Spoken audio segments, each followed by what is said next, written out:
प्रिय विद्यार्थियों, पूर्व व्याख्यान कक्षा में हमने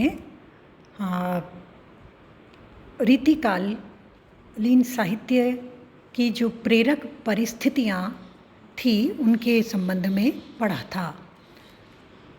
हमारे 100 अंक के इस प्रश्न पत्र में हमने रीतिकाल का सामान्य परिचय, रीतिकाल की 3 काव्य धाराएँ, रीतिबद्ध, रीति सिद्ध, रीति मुक्त, इन तीनों का सामान्य विवेचन और प्रेरक परिस्थितियाँ, इन 2 बिंदुओं पर विचार विमर्श किया। आज हम लेंगे रीतिकाल की प्रमुख प्रवृत्तियाँ।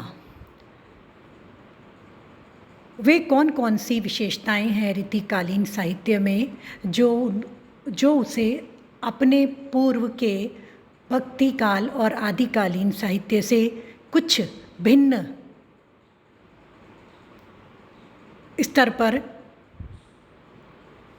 व्यक्त करती हैं, परिभाषित करती हैं। रीतिकालीन साहित्य की सृष्टि सामंती वातावरण के विशेष प्रभाव में हुई। परिस्थितियाँ उसी अनुसार सृजित हुईं और राज्याश्रय में अधिकांश कवियों ने अपने काव्य का सृजन किया। ये हम सभी जानते हैं। यद्यपि रीति मुक्त काव्यधारा इस बंधन से मुक्त रही। रीतिकालीन कवि की समस्त अंतश्चेतना प्रायः सुरा सुंदरी सुराही के इर्द गिर्द चक्कर लगा रही थी। परिस्थितियाँ प्रेरक होती हैं और साहित्य का सृजन समाज का दर्पण होने के कारण सामंती समाज के वातावरण का काव्य लेखन पर प्रभाव पड़ा। भाव सौंदर्य की अपेक्षा रूप सौंदर्य, कलात्मक सौंदर्य रीतिकालीन कवियों को अधिक आकर्षित कर रहा था। बिंदुवार हम इन प्रवृत्तियों पर विचार करें तो पहला बिंदु लेंगे श्रृंगारिकता। श्रृंगारिकता की प्रवृत्ति रीतिकाल में सर्वत्र दृष्टिगोचर होती है। श्रृंगार रसराज है। सभी रसों में श्रृंगार प्रधान है। संयोग और वियोग श्रृंगार के ये 2 पक्ष हैं।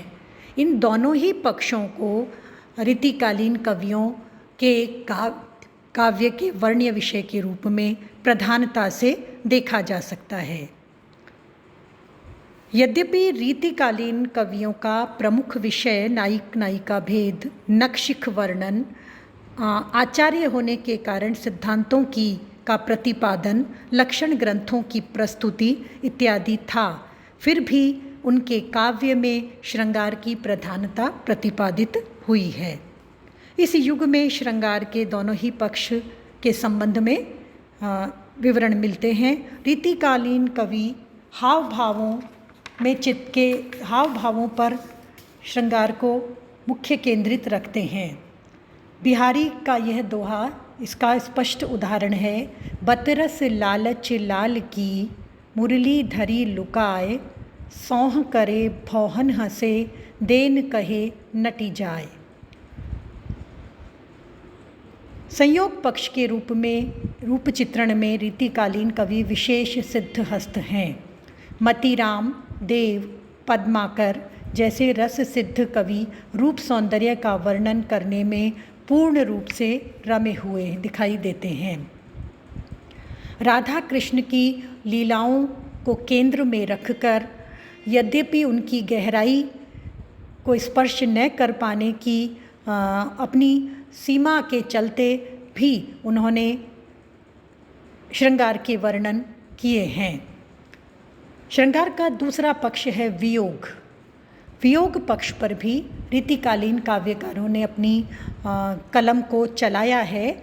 इस दिशा में एक महत्वपूर्ण सकारात्मक बात यह है कि रीति मुक्त काव्यधारा के घनानंद, आलम, बोधा, ठाकुर, उन्होंने श्रृंगार के वियोग स्वरूप पर जो अपनी कलम चलाई है उससे एक बहुत अच्छे साहित्य, स्वच्छंद काव्यधारा के रूप में वह साहित्य हमारे सामने उपलब्ध होता है। इन कवियों ने वियोग वर्णन में परंपरागत रूप से ऋतु वर्णन को भी प्रधान माना है। आलंबन उद्दीपन दोनों ही रूपों में श्रृंगार को के केंद्र में रखते हुए इन्होंने वर्णन किए हैं। चंदन, चांदनी, बादल जैसे प्रयोग भी इनके श्रृंगार के ही घटक माने जा सकते हैं। डॉक्टर भागीरथ मिश्र के शब्दों में कह सकते हैं कि श्रृंगारिकता के प्रति उनका दृष्टिकोण मुख्यतया भोगपरक था। प्रेम की अनन्यता, त्याग, एक निष्ठता आदि उदात्त पक्ष भी उनकी दृष्टि में बहुत कम आए। दूसरा बिंदु हम लेंगे भक्ति और नीति। भाव पक्ष की दृष्टि से श्रृंगार के बाद रीतिकालीन काव्यकारों ने भक्ति और नीति का चित्रण भी अपने साहित्य में किया है। जब बिहारी कहते हैं मेरी भव बाधा हरो राधा नागरी सोय, जा तन की झाई परे श्याम हरित दुति होय, तब वे एक भक्त के समक्ष के रूप में हमारे समक्ष, पाठक के समक्ष उपस्थित होते हैं। नीति की बात भी इन कवियों ने कही है। भक्ति और नीति संबंधी सूक्तियाँ यत्र तत्र बिखरी हुई मिल जाती हैं, किंतु इन कवियों ने अधिक तल्लीनता से या अनुभूति की बहुत गहराई से इन तथ्यों को नहीं रखा। इनके लिए तो रीछि है सुकवि जे तो जानो कविताई, न तो राधिका कन्हाई सुमिरन को बहानु है। अर्थात राधा और कन्हई का श्रृंगार, राधा और कृष्ण का श्रृंगार इनके लिए वर्ण्य विषय का बहाना बन गया है, माध्यम बन गया है। गहराई में उतरकर लीला दर्शन के पश्चात बहुत गंभीरता से अपने चिंतन को उकेरना रीतिकालीन कविता में प्रायः नहीं है। डॉक्टर नगेंद्र ने तो यहाँ तक कहा है कि यह भक्ति भी उनकी श्रृंगारिकता का ही अंग थी। जीवन की अतिशय रसिकता से जब ये लोग घबरा उठते होंगे तो राधा कृष्ण का यही अनुराग उनके धर्म भीरू मन को आश्वासन देता होगा। नीति, नैतिक चेतना का आध्यात्मिकता के धरातल पर इन कवियों ने अनेक प्रकार से वर्णन किया है। बिहारी के काव्य को तो भक्ति, नीति और श्रृंगार की त्रिवेणी के रूप में भी जाना जाता है। अगला बिंदु है जो हम ले सकते हैं वीर रस की कविता। शांति और समृद्धि यह मनुष्य सदैव से चाहता है, किंतु परिस्थितियाँ प्रेरक बनती हैं और युद्ध भी होते हैं, विजय भी होती है, सहिष्णुता असहिष्णुता के खेल भी होते हैं। इसी पृष्ठभूमि पर वीर रस की कविता भूषण के माध्यम से हमारे सामने रीतिकाल में उभर कर दृष्टिगोचर होती है। यद्यपि मुख्यता वीर रस की इस युग में नहीं है, यह मुख्य रूप से श्रृंगार काल, कला काल के नाम से ही अभिहित किया जाता है। विभिन्न प्रकार की लेखन पद्धतियों में रीतिबद्ध, रीति सिद्ध और रीति मुक्त को केंद्र में रखा गया है। वीर रस की कविता के भी कहीं कहीं हमें कुछ उदाहरण मिल सकते हैं। अगला बिंदु है पराश्रितता की भावना। रीतिकालीन कवि और समाज अपेक्षाकृत अधिक पराश्रित है। रीति कवि राज्याश्रय में पलने के चलते और आचार्यत्व उनके व्यक्तित्व की मुख्य वासना रही है, या यूँ कहें कि आचार्य बनने और लक्षण ग्रंथ लिखकर आश्रयदाताओं से धन और मान पाने की अंदरूनी वासना के इच्छा के चलते इन कवियों में पराश्रितता दिखाई देती है। रीति मुक्त काव्य धारा के घनानंद आलम इत्यादि को छोड़कर यदि हम अधिकांश कवियों को देखें तो रीतिबद्ध काव्य धारा के तो सभी कवियों ने लक्षण ग्रंथों का निर्माण और उन्हीं लक्षणों के आधार पर कविताई की है। यद्यपि बिहारी जो रीति सिद्ध काव्य धारा के प्रमुख प्रतिनिधि कवि हैं, उन्होंने लक्षण ग्रंथों का निर्माण तो नहीं किया, किंतु उन लक्षणों को आधार बनाकर उनकी कविता में लेखन पाया जाता है। कला पक्ष की दृष्टि से हम देखें तो इस युग की प्रमुख प्रवृत्तियों में अलंकारिकता, अलंकार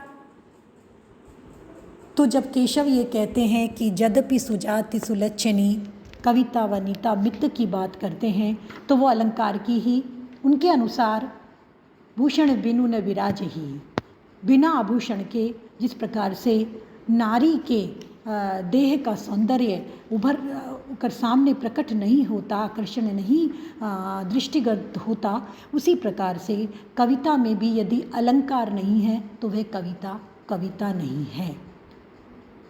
चमत्कार मूलक अलंकारों, श्लेष, यमक, अनुप्रास का अधिकाधिक प्रयोग इन कवियों में मिलता है। ये भक्ति और नीति की बात भी अलंकार के आवरण में ही करना चाहते हैं और इन्होंने की भी है। दूसरी कलात्मक विशेषता ब्रज भाषा की प्रधानता। ब्रज भाषा इस युग की प्रमुख साहित्यिक भाषा है। लालित्य के क्षेत्र में संस्कृत भाषा के पश्चात भारतीय साहित्य में ब्रज भाषा का प्रमुख स्थान है। मध्य देश की भाषा होने के साथ ही यह प्रकृति से मधुर कोमल कांत पदावली से युक्त रही है और रीतिकालीन काव्यकारों की प्रमुख काव्य भाषा के रूप में उभरी। तीसरी काव्यात्मक कलात्मक विशेषता काव्य रूप। रीति कवि के काव्य की सृष्टि का उद्देश्य उस युग के राजाओं की रसिकता को संतुष्ट करना था। जहाँ किसी दूसरे को संतुष्ट करने की इच्छा भीतर में कहीं रहती है तो वहाँ उनके अनुसार काव्य रूपों का भी सृजन किया जाता है। आचार्य शुक्ल लिखते हैं, मुक्तक में प्रबंध के समान रस की धारा नहीं रहती। इस युग में प्रबंध काव्य भी हैं और मुक्तक काव्य भी हैं। लक्षण ग्रंथों का निर्माण एक कलात्मक मुख्य विशेषता ही है और आधार भी है, हम सभी जानते हैं। रीतिक मुक्त कवियों को छोड़कर प्रायः इस काल के सभी कवियों ने लक्षण ग्रंथों का सृजन किया है। रीतिबद्ध कवियों ने तो सीधे रूप में लक्षण और उदाहरण भी प्रस्तुत किए हैं। रीति सिद्ध काव्यकार केवल उदाहरण जुटाते हैं। कवि के लिए, इन कवियों के लिए लक्षण ग्रंथों के लक्षण बहुत महत्व रखने वाले थे। इस प्रकार भाव भाषा अर्थात भाव पक्ष और कला पक्ष दोनों ही दृष्टियों से संक्षेप में विचार किया जाए तो रीतिकाल की कविता अपने पूर्ववर्ती दोनों काल आदिकाल और भक्ति काल से भावात्मक और कलात्मक दोनों ही दृष्टियों से अपना एक भिन्न स्वरूप निर्धारित करती है। धन्यवाद।